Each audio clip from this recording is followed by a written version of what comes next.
All right, so the man who needs no introduction, the master of metrics, with 2 PhD in time series instrumentation and a Nobel Prize in proving that languages are Turing complete.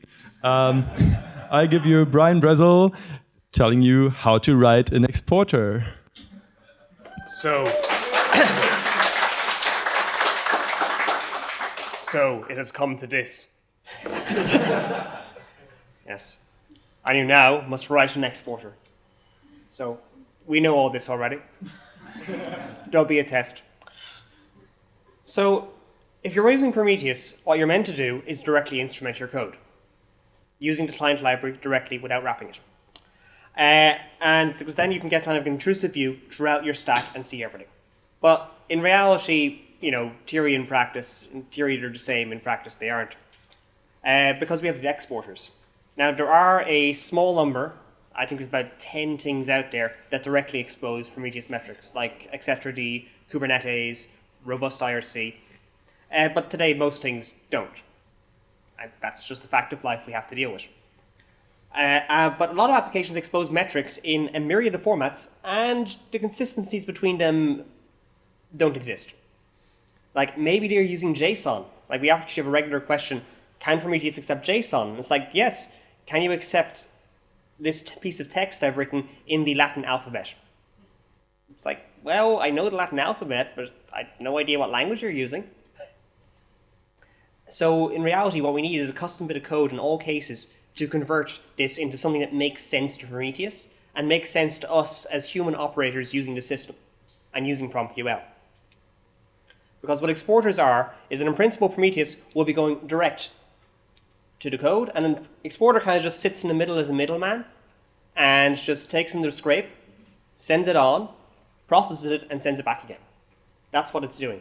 It's just a simple idea because the not directly instrumented binary doesn't have a /metrics. Or if it does, it's probably in JSON. And the thing is that because of that, we want an exporter to look as much as possible like a directly instrumented app. So this means that Prometheus is what takes care of service discovery and scheduling. That means that exporters shouldn't have any logic to figure out where things are. Prometheus figures it out from console or EC2 or whatever you're using. Similarly, Prometheus decides when the scrapes happen. Because if you're using horizontal monitoring, or different people want to do different things, that needs to all come from Prometheus. So a Prometheus exporter should just act statelessly. It takes in a scrape, does something, chucks it at the other end, no state. This also means an exporter only talks to one instance of an app, except for the weird stuff, which is the SNMP and black box exporter, both of which I wrote, because you run exporter directly what side it's running, it's directly beside what it's monitoring. So running the node exporter on a switch, that's really going to work out. So that's why the SNMP exporter and the black box exporter. I want to monitor if this VIP is working, this virtual IP. Where exactly do I run a bit of Go code there? So that's why those are like this. The other one will probably end up with IPMI, which is also weird because you have both host and remote. The other thing as well, exporters do not use the push gateway, and they should not cache queries unless they're really expensive. Like the push gateway is for batch jobs. Exporters are not batch jobs because you're monitoring something that's running right now. Similarly for using the text file collector.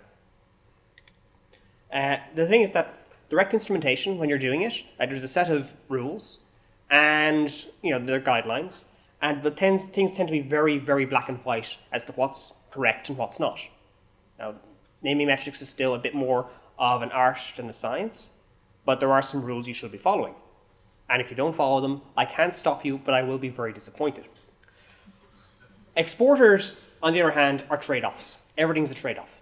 Because it's not this greenfield site where I can decide, yes, I have decided my metrics naming scheme, I'm going to follow all the rules. Instead of, yes, someone 10 years ago in a mad craze added some metrics and I want to figure out what they mean and translate them to Prometheus.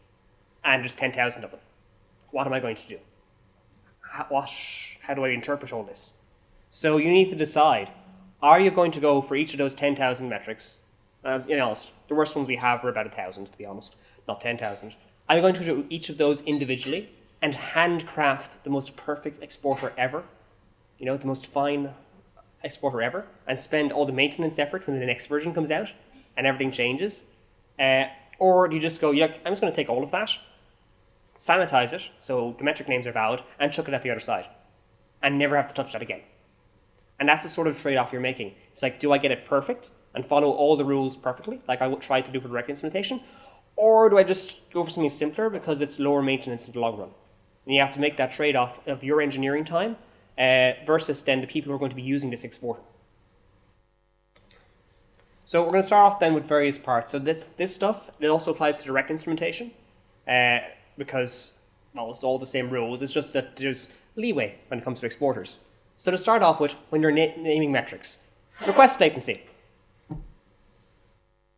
It's a number. It's 7. Yeah. Could be picoseconds, femtoseconds, nanoseconds, microseconds, milliseconds, seconds, hours, days, or months. Because I've seen requests in all those orders of magnitude in an RPC system. The same RPC system, to be clear. So you kind of need to have a unit on there. So better is put in the unit. So anytime you have a Prometheus metric, put in the unit so everyone knows what's going on. And the best case is that we standardize on seconds, on bytes, on other things that don't have prefixes. Because we need to standardize on something. Like it used to be the case actually that Prometheus was exporting nanoseconds, microseconds, milliseconds, and seconds. These days it just does microseconds and seconds, and we'll be fixing the microseconds. But you can imagine that situation. If multiple people are writing libraries, and each of them uses a different unit, good luck. Instead, let's just use seconds, and you can just tell Grafana it's seconds, and it'll scale it up or down based upon what the magnitude of the number is. Because displaying that is a display level problem, so let's leave that to Grafana. In any case, if it isn't practical in an exporter, just make sure you put in the unit if you can. Secondly, namespaces. So we have our request latency seconds. That's actually a pretty useless metric name still. It's a request. What sort of request? Are they asking for cake? Are they asking a HTTP request? Is it a DNS request? Were those mallocs? They're asking for that. So great, it's a HTTP request. So what sort of HTTP request? Maybe they've got a chain of 15 different types of middleware. That HTTP request comes in one side, goes out the other. Where is that? So you kind of want to give more information, like if it's HTTP server request, then I would assume that, okay, when it hits the HTTP server, which is after all the TCP handling, then that's where I'm measuring from. So what you kind of want to do, and this is a bit of an art more than a science, is you want to get it that someone who once in a rumor heard about your system, and that's all they know of it, like they might know the name, maybe, they can from a metric name have a good guess as to what it means. Like that's the standard we're setting here, that you can imagine that someone who's never heard of your library, but sees this metric that seems relevant, will they have a reasonable chance to guess what it kind of does? And that's the sort of thing to keep in mind. Because it's sure, yes, you can remember it. You'll forget in about 6 months. But you need to think about it the same way like you write Perl. It's like, yes, you understand it today. You kind of understand it tomorrow. In 6 months' time, yeah. So the thing is that sort of thing is like, will I be able to guess what's going on? And the other thing as well, it can be tempting. I know a few companies have fallen into the trap of they put the application name for direct instrumentation and prefix everything coming from that server with that application name. Don't do that. A metric name comes from a library. So this might be DNS server request latency. It comes from a DNS library, or the example in IRC like 40 minutes ago, Finagle server request latency. It's just the name of a library. The library might happen to be your application because you're in the main function or its equivalent, but that's just how the naming comes. Because the job label is how you distinguish your different server types. And then there's the other question, it's still not right. This is calculating things on the client. Now, writing exporters, in many cases you have to put up with this because this is all you have. So for example, if you're using Drop Wizard metrics, this is what it gives you.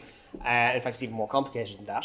But if possible, and if the data is exposed, get a count and a sum so that Prometheus can do the calculation.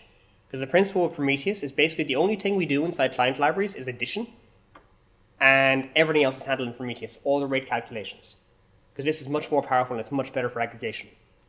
Because you can't average data across servers because you need to weight it by the number of requests. And you don't have information, which you can do here.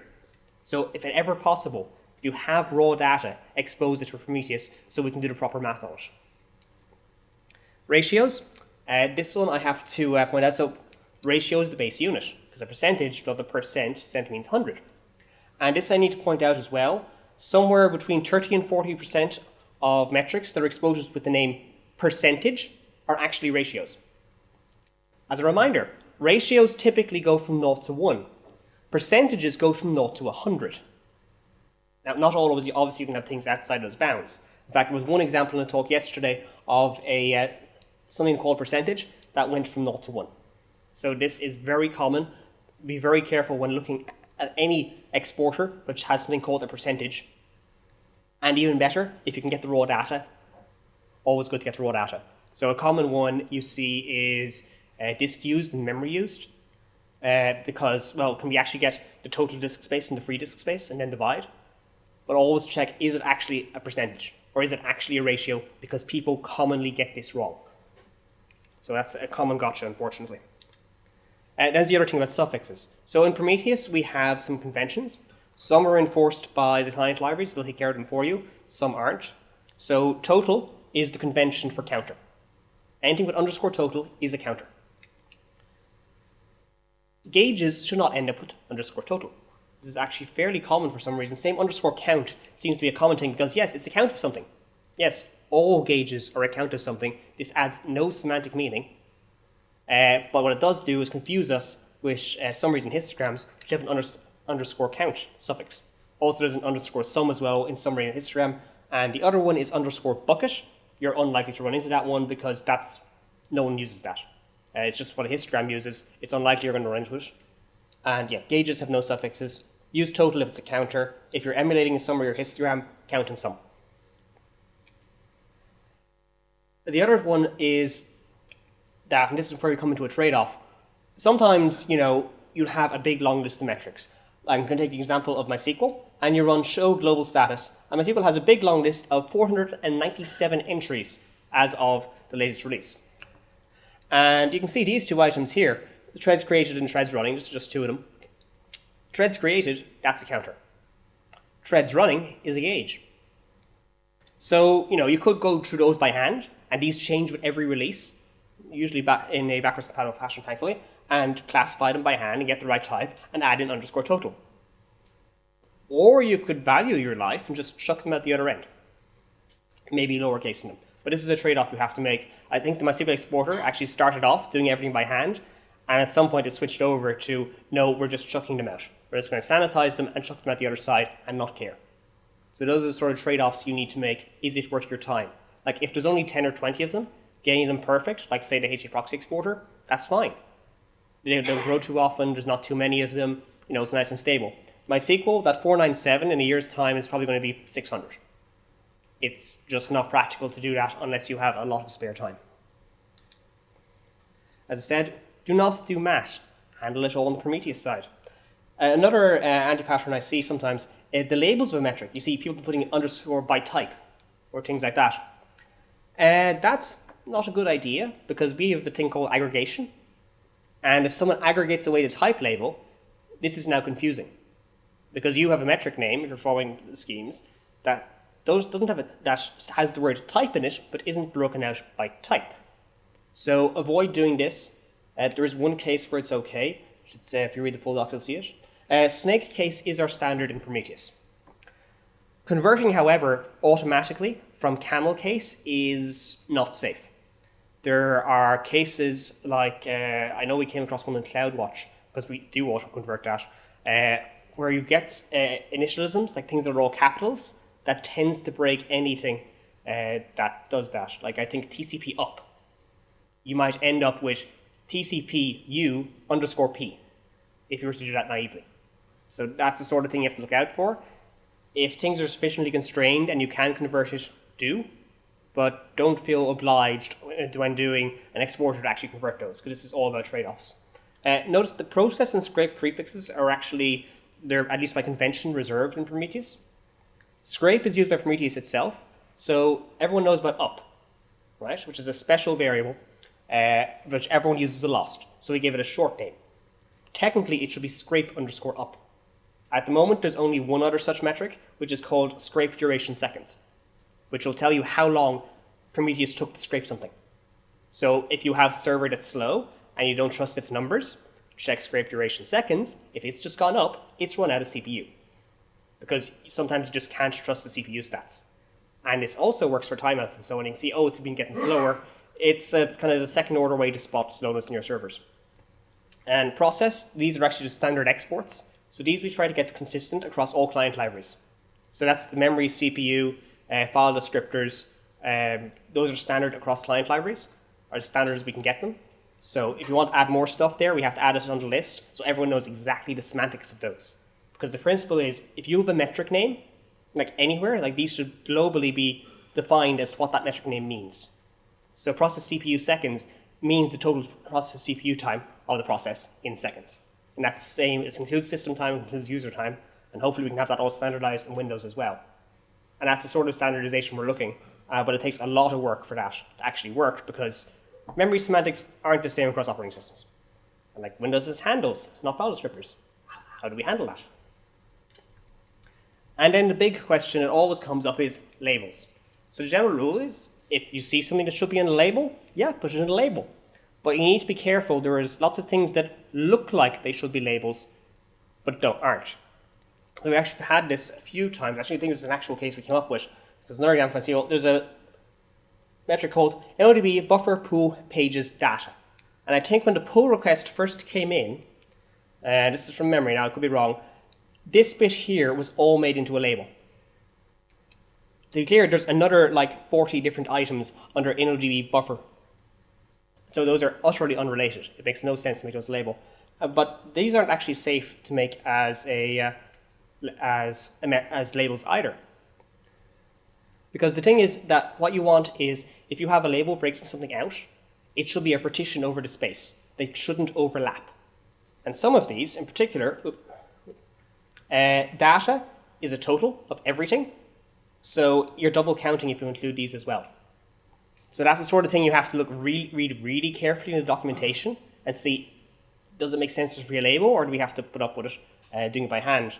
So like A, B, and C is fine, but if you've got a third label which works out to be D plus A, you can't do that because that's not a partition. They're not exclusive. The general rule of thumb is a metric, it should have a meaning if you take a sum across all of it or an average across all of it. It doesn't have to be very useful, it just has to be meaning. So other things you have to worry about, you think about actual use cases. So you see sometimes from other metric systems that their way of handling totals is that they'll have a label called total, or however like that, which is a problem because if someone then aggregates all this, their answer will be twice as big. And if they have multiple labels, that could end up as being 4 or 8 times as big.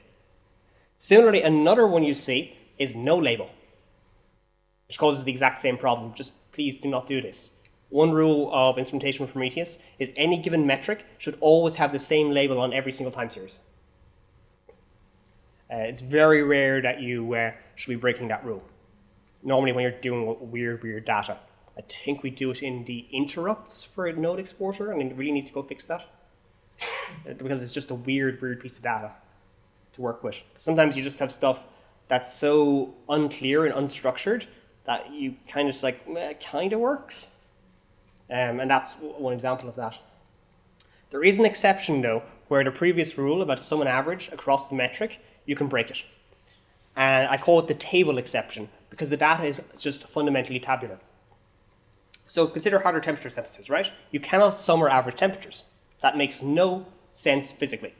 Joules is what you can sum and average. So, but there's hundreds of types. So having that as a metric name each wouldn't make sense. So you just end up with one big metric with adapter and sensor labels. Just because otherwise, how are you ever going to create dashboards on that? Because you have no idea what hardware is sitting in each of your machines.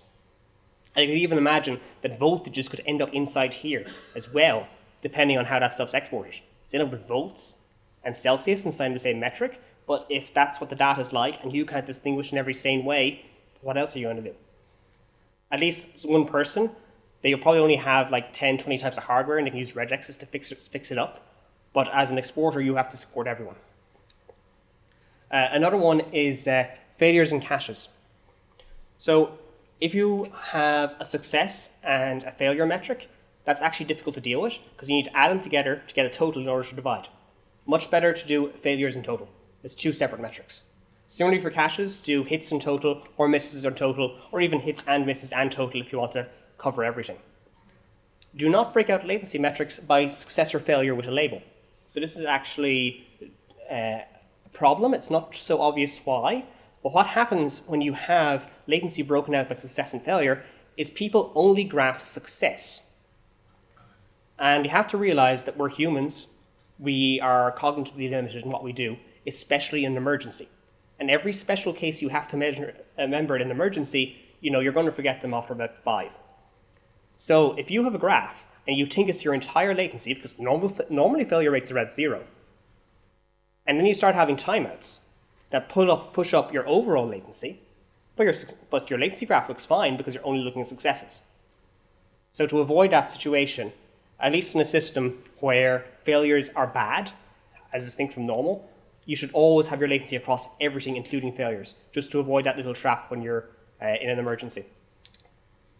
In general, a few other things to look out for. If you ever feel the need to have a label on every single metric you're exporting or every metric from a library that's the same across everything, that's called the target label. You add those with relabeling. Alternatively, you use the most recent blog post to have how do you expose software versions to Prometheus or the machine roles article. There's a way to do that as well properly. If there is data, that shouldn't be a target label. Label names, as I said, should be consistent across everything. And there are a whole pile of label names you should generally try to avoid because there's a good chance they'll clash. As I said in my talk yesterday, if there's clashes in some systems, then people can't reuse dashboards, can't reuse rules, can't reuse alerts, because everything's going to be exported underscore. So LE and quantile, instance and job, those are special to Prometheus. Pretty obvious to avoid them. Type. Please avoid type as a label name. It is too generic. It tells you nothing. Sometimes it's impossible to avoid, but about 90-95% of the time, you can choose a better name. Similar to ID, and the rest of them are just things people are likely to use as, as target labels like data center, AZ, zone, region. Sometimes you kind of have to, but think about that. Another one, Prometheus doesn't like time series that appear and disappear, particularly things that don't exist and do exist. They are difficult and annoying to deal with, so try to avoid them. And if you're ever unsure whether or not to use a label, don't. You can always change it later. There are also metrics that are exposed by lots of things that are statistically useless and should be dropped. Standard deviation, min and max are 3 of them. You cannot aggregate standard deviations. If you want to do that, incidentally, what you do is export a sum of squares, which you can then take a rate of and calculate the actual sum. Combined with a sum and count, you can actually get the right number. Min and max, what time period are those over? That's the main problem. I've got no idea is the last 5 minutes, 10 minutes, hour, year. Anything that the node exporter should export, just rip it out. There's no need for you to have machine level metrics coming from a standard exporter unless you're writing to the node exporter or our brand new Windows exporter, which was created today. And JMX will already take care of all the JVM stats, so you can drop those. These rules all apply to the JMX exporter, which is kind of your own custom one. And if something has high cardinality or churn, drop it, because that's just too expensive. Quantiles, make up your own mind whether to keep them. If someone's using something like Drop Wizard, you have no choice because it gives you nothing else. But you cannot aggregate quantiles. If there's a failure with a scrape, how should you deal with it? There's basically 2 approaches. There's a simple approach. Send to 500. Then the up metric in Prometheus is set to 0. Everyone knows how to deal with that. There are, however, exporters, like HAProxy is an example, which can still get useful metrics in that case, because they are also separately grabbing data from proc to give you your CPU stats, because HAProxy doesn't export it themselves. So in that case, you actually have a HAProxy up metric to look at. And consider the black box exporter. If it sent to 500 every time it failed, that would be kind of pointless, because it doesn't tell you why it failed, especially if you've got like regex tests and so on. So similarly, there's a, what's it called? Scrape success or something? I forget what I call that. And it is handy to say how long something took, because then you can compare how long you took, how long Prometheus thinks you took, and if there's a massive difference there, you have a network problem or your exporter's overloaded. Other tips, avoid a config file if you can. Just a flag telling you where to find the app is best. YAML is the standard config format of Prometheus. It's the standard, please follow it. Do not ask about timestamps. We actually have a registry of every default port. Like was said there earlier in DigitalOcean, they have a registry of all the ports, so things don't clash. We do the same in Prometheus, just so if people are playing around, things don't clash. So yeah, you can just grab a port number there. It's not a commitment, it's just trying to make things a little easier to develop. And you should always use const metrics or their equivalents in other client libraries if you're doing an exporter. Do not use direct instrumentation. The one exception, I think, if you actually have direct instrumentation of the exporter itself. For example, the CloudWatch exporter talks to Amazon CloudWatch and it maintains a counter of how many calls it's made to Amazon, because those cost money, so you can basically just track that to see how much money you're spending. Because that turns out to be about $50 a month for a moderate size setup. But yeah, it's okay to directly instrument your exporter itself, but that's not the way to get exported metrics out. So here's an actual full example of an exporter. We've got our imports. We create a class. This is all Python. Collector. It has a method called collect. And you just yield this. So there's your name, help text, value, register it, HTTP server, and sleep. So 1, 2, 3, 4, 5, 6, 7, 8, 9 lines of code, and one of those is a comment. That's what it takes to write an exporter. The hard bit's actually figuring out this bit. The boilerplate itself is pretty tiny. So in general, there's guidelines. I've just gone over them generally. They're up on the main website. And there's examples as well of more complex exporters and how to do labels and so on, and the usual stuff as well. Ooh.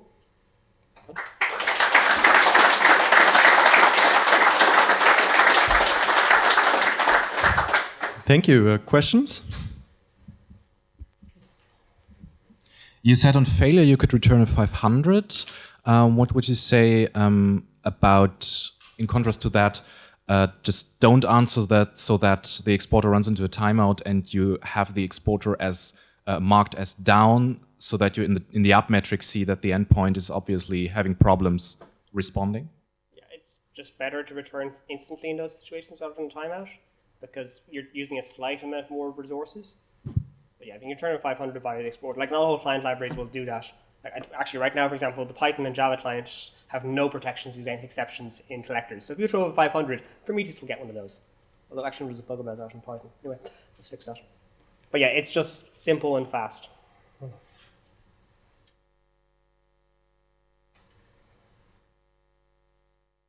Why can't you average temperatures? Because then we have a discussion about specific heat capacity. And then we have an explanation of how specific heat capacity varies with temperature. Joules, people. Joule is the unit you can actually average, or some. But I'm not a physicist. I just have 2 PhDs in monitoring and a Nobel Prize in demonstrating monitoring language string complete. Some of the client libraries also export the unit of the metric. How is Prometheus? Currently, I think Prometheus is not evaluating those. Are there plans to do that in the future? There is no first-class support for units in Prometheus at all. So it is just a piece of text. So like seconds, milliseconds, and so on. So it's just a convention. Oh, you mean the actual metric types, not the unit. Yeah, so Prometheus ignores those totally. It's likely that we will end up with a linter on those and features like that. Stuff on top of that, like maybe someone will have auto-generation and tools and assistance. But anything other than that, like especially because exporters, the data is just dirty, like for the reasons I've just gone through. So if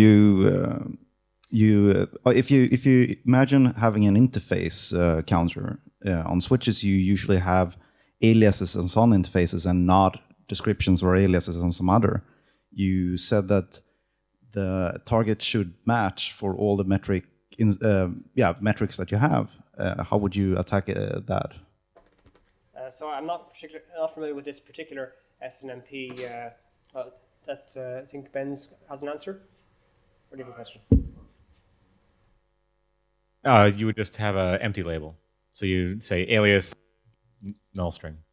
Yeah, that's one option. I'd need to see the actual data. This is where it gets into the art area rather than science. Like we actually have a massive problem with IF table, which is the main SNMP thingy that gives you interface stats of what should the label be. Should it be the index in SNMP or should it be the IF desk, the name? And the answer is there's no correct answer. yeah, so this is not an uncommon thing to happen with exporters. We just have to do the thing that makes the most sense and mostly works, and tell people how to do the other way if they've got the hardware doing the other thing. More questions? No? Okay. So thank you for now.